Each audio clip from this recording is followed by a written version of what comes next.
tos temos į galbūt tokias sritis, kaip Tomas minėjo, mums reikia valstybės, ar mums reikia demokratijos, arba ne demokratijos, o technokratijos.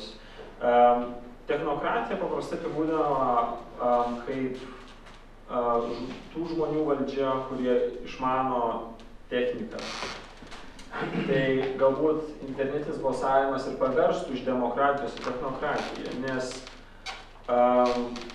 kiek teko dalyvauti tuose rinkimuose, daugelį iš jūsų tikriausiai gali perskaičiuoti tuos balsus ant popieriaus, sutikrinti suvestines ir tą padaryti patys. Ir tai gali padaryti raštingi žmonės, kurių yra tikriausiai 20% ar 25% apskaitai. Neraštingai padaryti. Tai ir yra demokratijos, tikriausiai pagrindinis principas, kad visi gali dalyvauti. Visi gali dalyvauti, nes demokratijai visi kaip ir esam lygus savo pasirinkime. Kai tuo tarpu elektroninio balsavimo atveju, o tiksliau internetinio balsavimo, arba abiejais atvejais iš tikro, patikrinti tuos balsus ir įsitikinti jų tikrumu, ne tik patikrinti tą, kas, kaip paaiškino koks nors IT specialistas, kuris sako, va čia šitam stulpelį yra tas, čia ir tai teisinga ir tu tikėk, bet taip įsitikinti, kad neliktų jokių abejonių, reiškia, pati visa sistema gali būti suprantama. Tai šitą, aš taip sakau, kiek iš patirties, kad tai yra neįmanoma, nes tos sistemos apimtų, net jeigu tik Lietuvoje būtų, apimtų visus laidus, visus įvairius technikos mazgus, kurie jungia visą tą sistemą ir visos tos patikrinti nuo vieno gal iki kito yra neįmanoma, kur ten gali būti tarpininkas kažkoks padarytas ar panašiai. Juo labiau, kad internetas kol kas apskritai yra tokia nestabili komunikacijos priemonė. Prieš porą dienų pasirodė pranešimas, kad Amerikoje vyko pusės metų kongrese tyrimas apie tai, kaip Kinijos telekomas užėmė dalį interneto, nukreipė srautą per Kiniją, Amerikos interneto srautą nukreipė per Kiniją, tai reiškia leido per save, tapo tarpininku to srauto. Ir tai tęsiasi tik 15 minučių. Ir reiškia vyksta tyrimas pusę metų jau, labai aukštam lygyje. Ir aš grynai tą patį esu pastebėjęs pats su Lietuvos srautu, kuris buvo nukreiptas per Rusiją kažkur 3 valandom prieš metus laiko. Tai, žodžiu, apie tą pranešimą šiandien buvo net pirmam puslapį Metro laikraštyje ryte. O kada Lietuvoje pastebėjau, kad tas pats vyko analogiškai nukreipęs Lietuvos srautą per Rusiją, tai aš tik pranešiau apie tai Amerikos interneto operatorių grupėje ir dar bandžiau susisiekti su Europos akademinių tinklų budėtojų, tačiau nepavyko, žodžiu, ir apie tai niekas kaip liekas ir nepastebėjo. Žodžiu, apie tai, nežinau, gal kažkur, žinot, taip sakant, saugumo tarnybos, gal kažkur kažką, bet kiek žinau, tai neįdomu, bet taip paprastai formuluojant, srautai dar viskas, gal žmonėm neaišku, paprasčiausiai Kinija 15 minučių klausėsi visų JAV pokalbių, pasakyti, jeigu telefonu. Ar telefonu, visų valstybinio, visų prisijungė ir visus pokalbius su įsirašė. Viskas įsirašė, ne? Taip analogiškai galima pasakyti, o Rusija ir Lietuvos. Bet tą darė 3 valandas. Tą darė 3 valandas, bet gal 3 valandas buvo sakyti. Čia baisiausia yra. Jo, o kitas dalykas, tos 3 valandos, bet tos 3 valandos apima visus pokalbius. Taip, viską.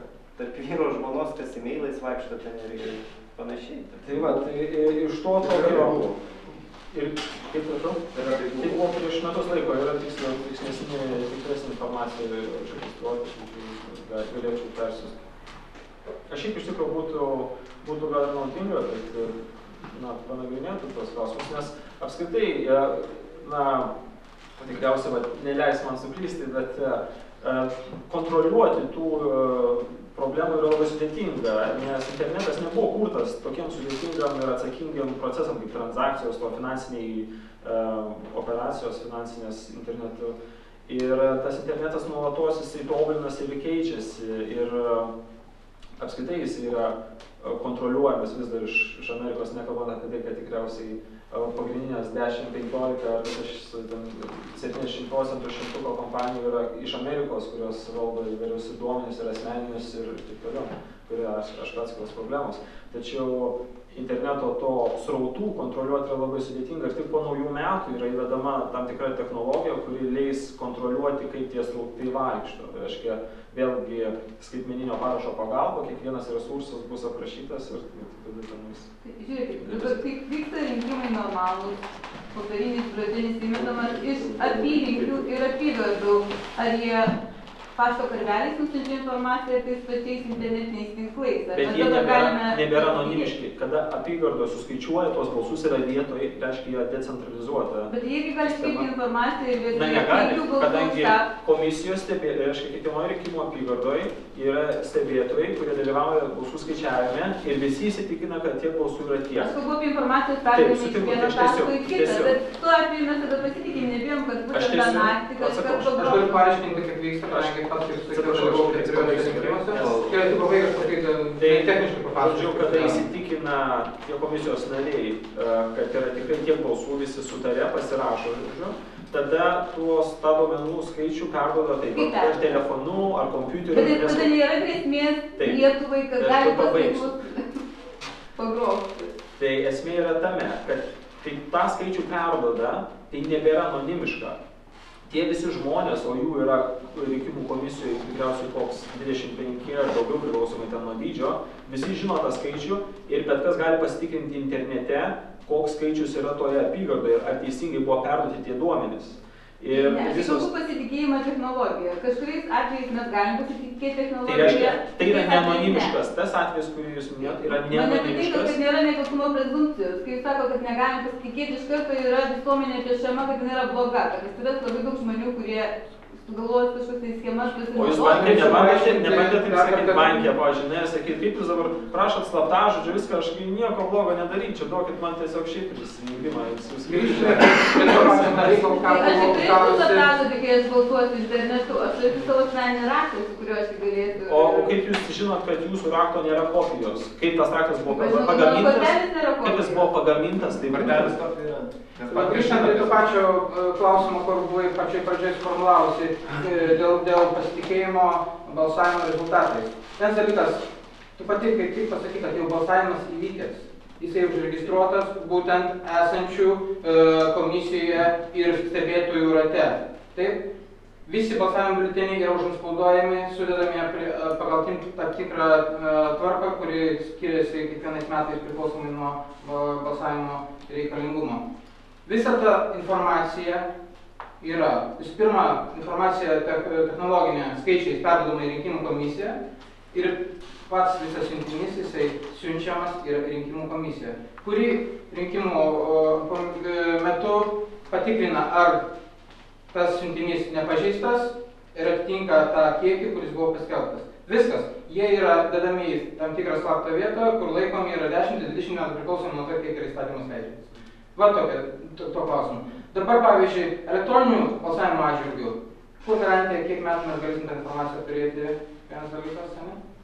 Kur garantija, kad, kaip ir buvo sakyta, kad ta informacija nebus analizuojama, sakykime, nes skaitmeninė informacija žymiai lengviau analizuoti ir taip toliau.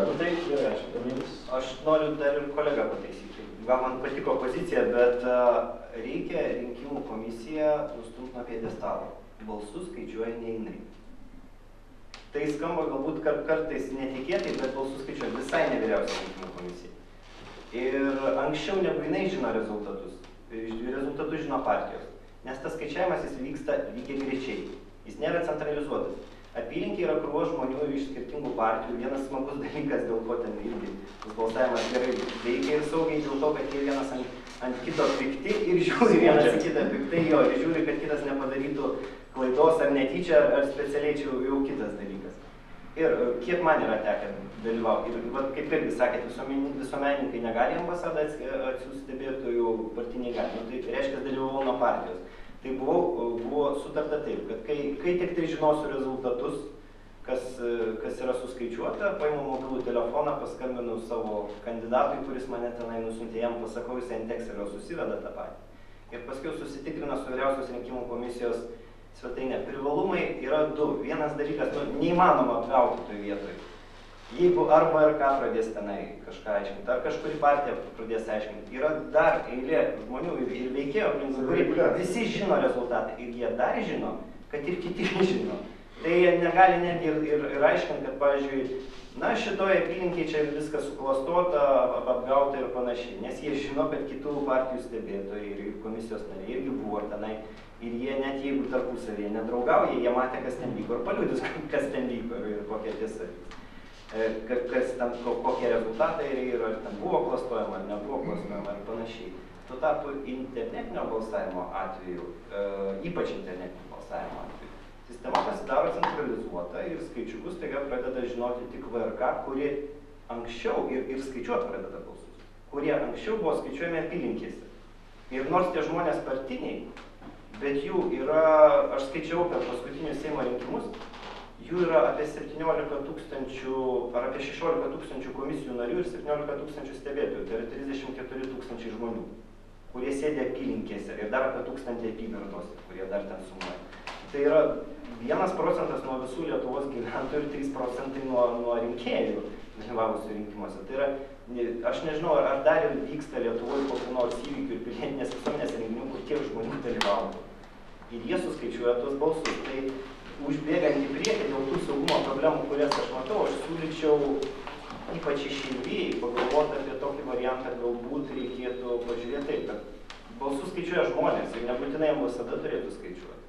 Jeigu žmonės, jiem toli atvažiuoti iki Londono ar sunku laiškus siuntinėti, galbūt jie gali pasidaryti savo bendruomenį, pasakyti, užsiregistruoti, mes kuriam apylinkę, pas mus yra tenai bent 100 žmonių ir jau galima steigti apylinkę. Mes patys susiskaičiuosim, atsiųskit stebėtojus arba pasakykit, ar jūs patikėsit mūsų rezultatais.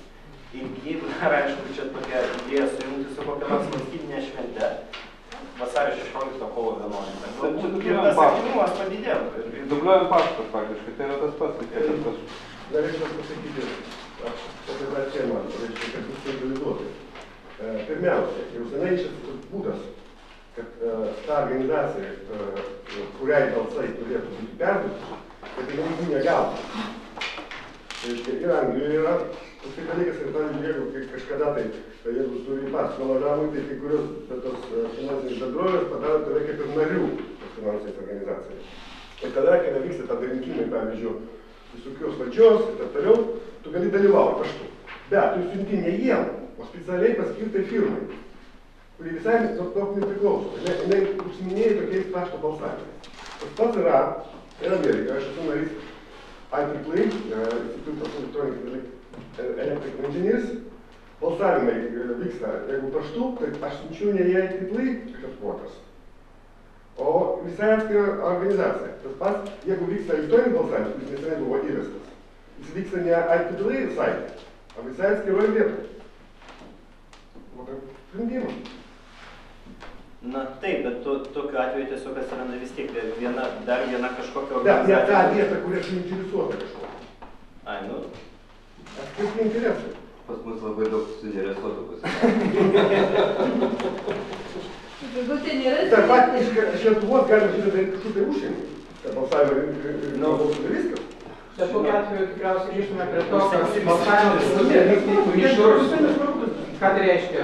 Mišrus tuo atžvilgiu, kad visgi sutikit, kad šiuolaikinės technologijas leidžia bent išvengti padirbinėjimo pačio balsavimo biuletenio, sakykim taip, ne?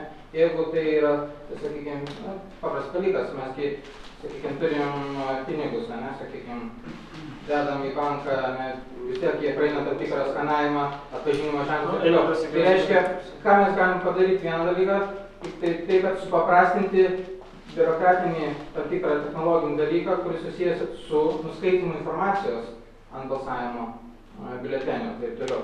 Ir būtent išvengti, kaip ir sakiau, pagrindinį dalyko balsavimo biuletenio padirbinėjimą. Andrius Činga, aš norėjau pasiūlyti tik tais gal.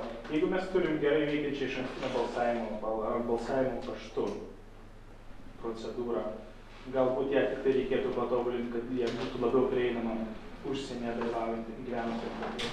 Galbūt galima būtų padaryti registraciją internetu ar kažką panašaus iniciatyvos būtų. Ir ta prasme tai neišsiskirtų su